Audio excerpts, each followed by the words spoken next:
हम एक कार्यक्रम का आज घोषणा कर रहे हैं कि मेरा पानी मेरी विरासत, मेरी ज़मीर का जो पानी है वो भी विरासत है अपनी अपनी अगली पीढ़ी को देकर जाने के लिए।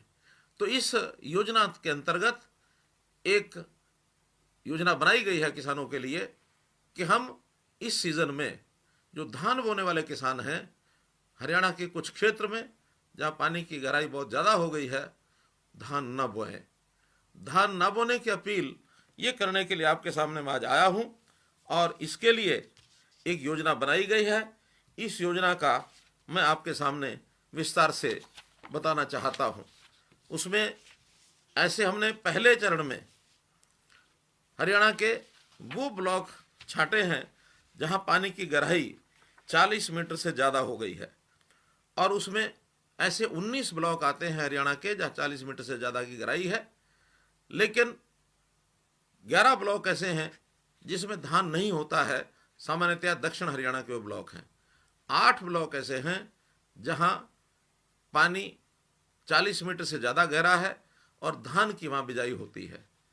ऐसे ही वो क्षेत्र भी इसमें शामिल किए हैं जहाँ पावर का जो हमारा लोड है, जो हम पंप हाउस लगाते हैं, उसकी जो हॉर्स पावर है 50 हॉर्स पावर से ऊपर, ऐसा जो क्षेत्र है वहाँ भी हम धान के ऐसे किसानों को आग्रह करते हैं कि उसमें धान, मैं ऐसा नहीं कहता कि मत बोएं, जितना पहले हम बुआई करते हैं उसका 50% इस बार हम धान बोएंगे, अर्थात 50% भी हम पानी छोड़ते हैं, धान छोड़ते हैं, उसमें पानी की मात्रा कुछ बचती है। और मेरा विश्वास है कि आने वाले वर्षों में वहाँ पानी का लेवल निश्चित रूप से ऊपर उठ जाएगा। कोरोना की आपदा की लड़ाई के समय सारा समाज इसके अंदर जुटा है, हमारे किसान मजदूर भी इसमें जुटे हैं।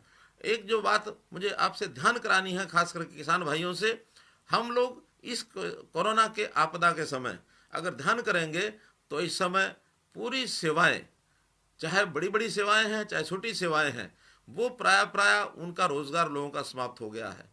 जो औद्योगिक इकाइयां हैं वो भी पिछले दिनों में बंद हो गई थी, दोबारा से उनको चलाने के लिए अभी प्रयत्न किए जा रहे हैं।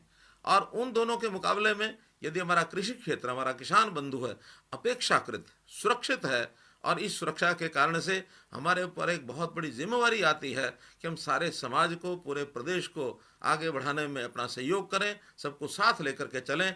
निश्चित रूप से इस भविष्य में किसान का बहुत बड़ा एक दायित्व ये हमारे कंधों पर है, तो उस दायित्व को संभाल करके हम चलें और अपने इस पूरे योगदान में हम लोग आगे रहें, समाज की सेवा करना न भूलें। ये भी हमारे ऊपर एक जिम्मेवारी, एक दायित्व आता है। अभी आजकल जो हमारा मजदूर है, चाहे वो कृषि से जुड़ा मजदूर है, उद्योग से जुड़ा मजदूर है, उसके मन में कौतूहल आया है कि मुझे अपने घर वापस जाना है। कारण कोई भी हो सकता है, लेकिन घर का मोह सबको होता है। हम ऐसे मजदूर भाइयों को, इन बंधुओं को भी एक आश्वासन दिलाना चाहते हैं कि जैसे हमें किसानों को आश्वासन दिया था कि हम आपका एक एक दाना खरीदेंगे, ऐसे मेरा आश्वासन इन मजदूर बंधुओं से, हम एक एक मजदूर की चिंता करेंगे। हम चाहते हैं ये मजदूर अपने काम में, अपने कार्य क्षेत्र में, उद्योग में लगे रहें। लेकिन जो बंधु कृषि क्षेत्र में लगे थे, सरसों की कटाई पूरी हो चुकी है और भी अपने काम को पूरा कर चुके हैं, ऐसे लोग जो घर जाने वाले हैं, इनकी व्यवस्था हमने कर दी है। और उस व्यवस्था में लगातार ये काम, योजना बनाई जा रही है। उसमें चाहे वो बिहार प्रदेश के हों, उत्तर प्रदेश के हों, अथवा देश के किसी भी प्रदेश के लोग हरियाणा में रहते हैं, उनको वापस भेजने की जिम्मेवारी ये हमने अपने ऊपर ली है। आज भी एक ट्रेन हिसार से और बिहार के लिए चलाई गई है, लगभग 1200 बंधु उसके अंदर गए हैं। ध्यान रखिए, ऐसे सब बंधुओं की वापसी बिना पैसे के निःशुल्क होगी। किसी को, किसी व्यक्ति को इस किसी के बहकावे में नहीं आना चाहिए। कोई पैसे मांगता है, उसको बिल्कुल पैसे देने की आवश्यकता नहीं है, हम उनको भेजेंगे। लेकिन मेरी फिर आपसे अपील है कि जो लोग उद्योग में लगे हैं उनको इस बात की चिंता छोड़नी चाहिए, क्योंकि मैं आपको एक और तथ्य से अवगत कराता हूं कि आप जहां आज काम में लगे हैं, यहाँ जिस प्रदेश में आप जाना चाहते हैं वहाँ से स्थितियाँ बहुत बेहतर हैं, रोजगार अच्छा है, यहाँ का वातावरण अच्छा है, कोरोना पर भी हाँ हमारा कंट्रोल है। आप जिस प्रदेश के रहने वाले होंगे वहाँ के कोरोना की स्थिति ज़रूर जानिए, वहाँ इससे भी बदतर स्थिति हो सकती है, खराब स्थिति हो सकती है। आप जिस समय में ये सब निर्णय लेने की एक प्रकार से विचार आया है। उस निर्णय को पुनः सोचिए कि हम उद्योग के नाते से यहाँ अगर 10 दिन उद्योग नहीं भी मिलता है तो भी यहीं रहना ज़्यादा अच्छा रहेगा। आप घर जाने का लालच अभी छोड़िए।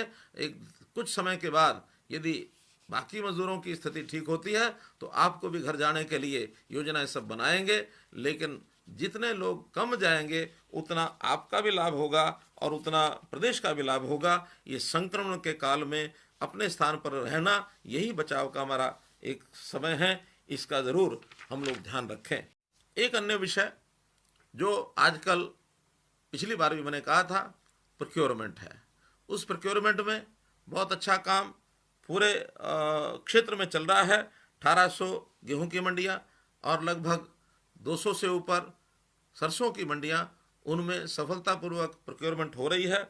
इस समय तक 4.5 लाख मीट्रिक टन से अधिक सरसों की आवक हो चुकी है और लगभग 50 लाख टन से ऊपर गेहूं की आवक हो चुकी है। सरसों की फसल बिक्री के एवज में 800 करोड़ रुपया किसानों के खातों में ये जा चुका है और इसी प्रकार गेहूं के लिए भी 820 करोड़ रुपया हमने भिजवा दिए हैं।